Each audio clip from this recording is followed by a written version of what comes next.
طيب. On reprend avec Surat al-Fatiha. Fatihatul Kitab, Fatihatul Qur'an, Qur'an. Alors on était arrivé à quel verset? Hein? لا جاوزنا. إياك نعبد وإياك نستعين اهدنا الصراط المستقيم. طيب أحسنتم. Donc guide-nous vers le droit chemin. Et ici, un élément qu'on n'a pas cité, donc guide-nous vers le droit chemin, on avait dit que ça voulait dire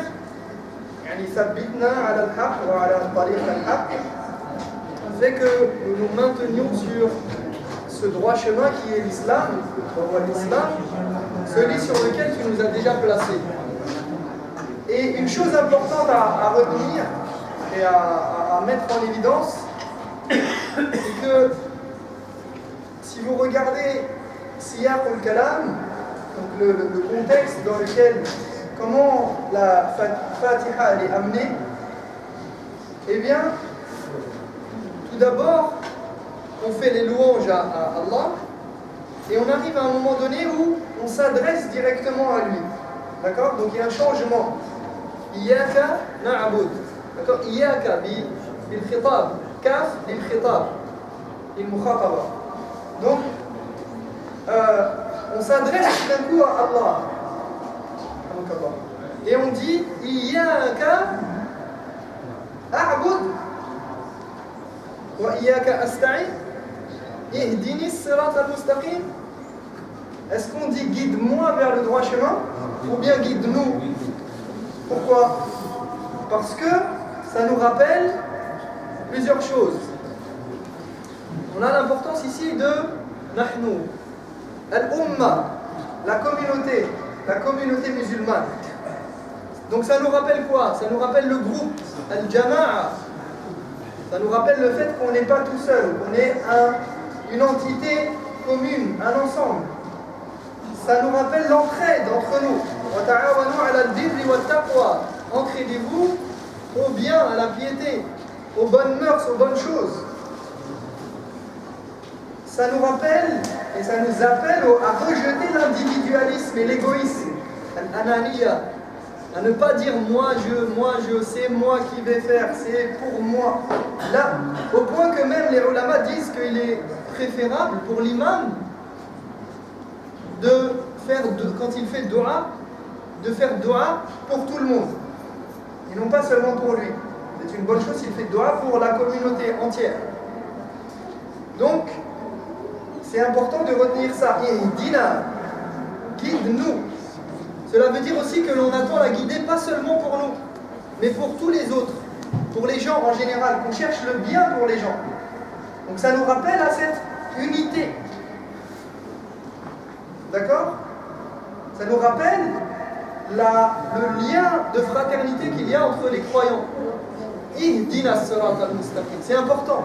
C'est un point très très important qui fait que quotidiennement, à chaque instant, on se rappelle à nous-mêmes ce lien de fraternité.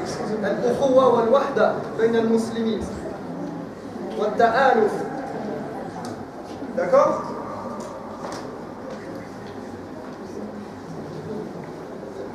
On avait dit que ce chemin droit, ce droit chemin, as-sirat al-mustaqim, c'est le chemin des bons, des justes, des personnes de bien, des meilleurs parmi la création. C'est le chemin des prophètes, des messagers, des véridiques, des pieux. Et ce sont les meilleurs compagnons.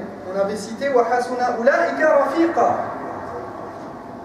Donc ceci pour te rappeler, juste après que tu as utilisé nous, on te rappelle que quand tu vas être sur le droit chemin, ne t'inquiète pas, rassure-toi, tu n'es pas tout seul.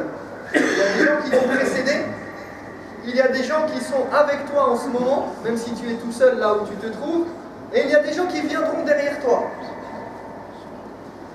Et quoi que les gens disent, tu es du bon côté. Donc, rassure-toi.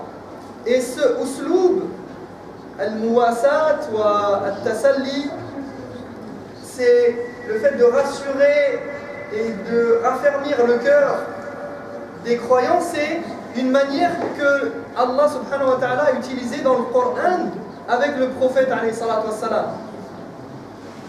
Et c'est pourquoi de nombreuses fois il lui raconte les histoires de Al-Anbiya wal-Mursalin.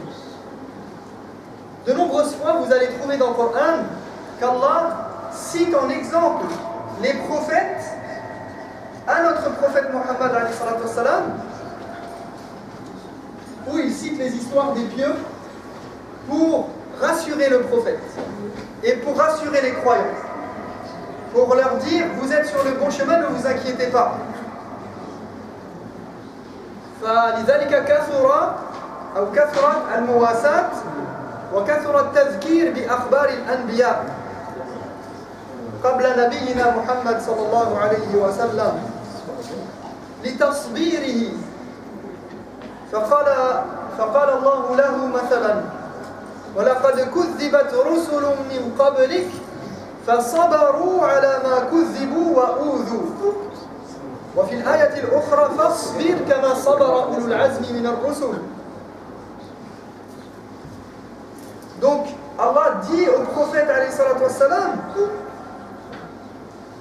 les messagers qui sont venus avant toi, eh bien ils ont patienté face aux préjudices et aux torts qu'ils ont pu récolter de leur da'wah, de leur appel. Ils ont appelé les gens à l'islam et ils se sont retrouvés face à un mur. Eh bien ils ont patienté face aux reniements et aux préjudices. Et il dit patiente comme l'ont fait Ulul Azmi min ar-rusul. Ceux qui ont su patienter, ceux qui sont doués de fermeté dans leur da'wah, qui tiennent ferme à leurs principes et qui ne vacillent pas et qui ne font pas de concessions sur des choses, sur des principes immuables et importants. Ensuite, on remarque que donc ihdina sirat al-mustaqim sirat alladhina an'amta alayhim ghayr al-maghdubi alayhim. Regardez, ihdina sirat al-mustaqim sirat alladhina an'amta anta ولكن استعمل غير المغضوب عليهم لم يقل غضبت عليهم أو أنت غاضب عليهم لا المغضوب عليهم والضالين. Donc ici dans le verset on voit qu'il y a une transformation. La forme qui est utilisée au départ quand on s'adresse à Dieu et qu'on lui demande la guider, on lui demande la guider de ce que tu as comblé et on s'adresse à lui. Alladhina an'amta alayhim. Pourquoi? Parce que c'est une manière d'imputer à Allah seul cette faveur, car tous les bienfaits proviennent d'Allah subhanahu wa ta'ala.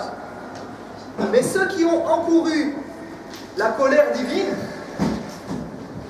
on n'a pas dit ceux envers qui tu as été en colère. Non, ceux qui ont encouru la colère divine. Car quand Allah est en colère, toutes les créatures sont en colère. Donc ici on a un rapport d'unité et de généralité. An'amta anta wa maghdub alayhim, yani jami' al-khalq yaghdabun alayhim. Ala man ghadiba Allah alayhi. Et aussi, ici vous voyez que An'amta alayhim an-ni'ma, les faveurs d'Allah, elles proviennent de quoi? Elles proviennent de sa miséricorde, n'est-ce pas? Il est Ar-Rahman Ar-Rahim. C'est pour ça qu'il fait, par sa miséricorde, il distribue ses faveurs. Et regardez, sa miséricorde, elle précède quoi? Sa colère. Rahmatuhu sabaqat ghadaban. Sa miséricorde, elle l'emporte et elle précède sa colère. Et Allah a cité les faveurs et ensuite la colère, parce que sa miséricorde, elle l'emporte toujours sur sa colère. Et donc ici, il s'est attribué à lui-même la caractéristique la plus parfaite. Il nous dit de dire an'amta alayhim. Il se l'attribue à lui-même. Il nous fait lui attribuer les faveurs et la miséricorde. Donc sur les deux caractéristiques, la miséricorde, ou les faveurs et la colère, il nous fait lui attribuer quoi? La caractéristique qui est favorable, qui est la meilleure, la plus parfaite des deux. Parce que la colère n'existe que parce qu'il y a un péché, une désobéissance. La colère, elle ne provient pas d'Allah directement. Elle provient par châtiment. Alors que la miséricorde, elle provient directement. Donc ici, il s'est attribué la meilleure des deux caractéristiques, puisque la colère n'est qu'une conséquence des actes des autres. Donc ça, c'est la deuxième manière d'envisager le pourquoi de la distinction entre an'amta et maghdub alayhim. Le fait qu'il y ait un changement dans la forme, dans la formulation. Et aussi, ceci pour nous apprendre quoi? Al-adab, les bonnes manières avec Allah subhanahu wa ta'ala. Afin qu'on ne dise pas, si je ne me prie pas, c'est de ta faute. Si je fais des péchés, c'est parce qu'il ne m'a pas guidé. Comme disaient les polythéistes, وَقَالُوا لَوْ شَاءَ الرَّحْمَنُ مَا عَبَدْنَاهُمْ. Si le miséricordieux avait voulu, nous n'aurions pas adoré d'autres divinités. سَيَقُولُ الَّذِينَ أَشْرَكُوا لَوْ شَاءَ اللَّهُ مَا أَشْرَكُوا وَمَا أَشْرَكْنَا وَلَا آبَاؤُنَا. Les polythéistes diront, et ils veulent par cela se dégager de responsabilité vis-à-vis d'Allah, ils diront, si Allah l'avait voulu, nous n'aurions pas associé, ni nos ancêtres non plus. Et donc ici, Allah nous enseigne les bonnes manières, le bon adab à avoir avec lui imputer les faveurs et ne pas lui imputer des choses. Al-maghdub alayhim, c'est pas de la faute d'Allah subhanahu wa ta'ala. Par contre, les faveurs, c'est grâce à Allah. Vous voyez la subtilité? Et dans cette fin de verset, on a donc trois catégories. Les trois catégories de personnes face au message de la vérité. On a premièrement, alladhina an'amta alayhim, ce sont ceux qui connaissent la vérité et qui la mettent en pratique. Ceux qui savent et qui pratiquent. Ensuite, on a al-maghdub alayhim. Ce sont ceux qui savent mais qui ne pratiquent pas, conformément à leur savoir et à leur connaissance. Et ad-dallin, ce sont ceux qui ne connaissent pas et n'ont pas le savoir, mais qui pratiquent malgré tout. Et le prophète alayhi salatu wassalam nous a donné un tafsir précis de ces deux catégories, al-maghdub alayhim wa ad-dallin. Et vous savez qu'il a dit, ce sont les juifs et les chrétiens. Pourquoi? Et d'ailleurs, d'après des versets du Coran, où Allah subhanahu wa ta'ala dit Man la'anahu Allah wa ghadiba alayhi. D'accord? Et il parle des juifs. En parlant des juifs, il dit ce que Dieu a maudit et qui ont encouru sa colère. Et en parlant des chrétiens, il dit Qul ya ahl al-kitab la taghlu fi dinikum ghayra al-haqq wa la tattabi'u ahwa'a qawmin قد ضلوا من قبل وأضلوا كثيرا وضلوا عن سواء السبيل. Les frères, essayez d'avancer, de combler les vides. Oui. Avancez les frères, il y a des frères qui arrivent.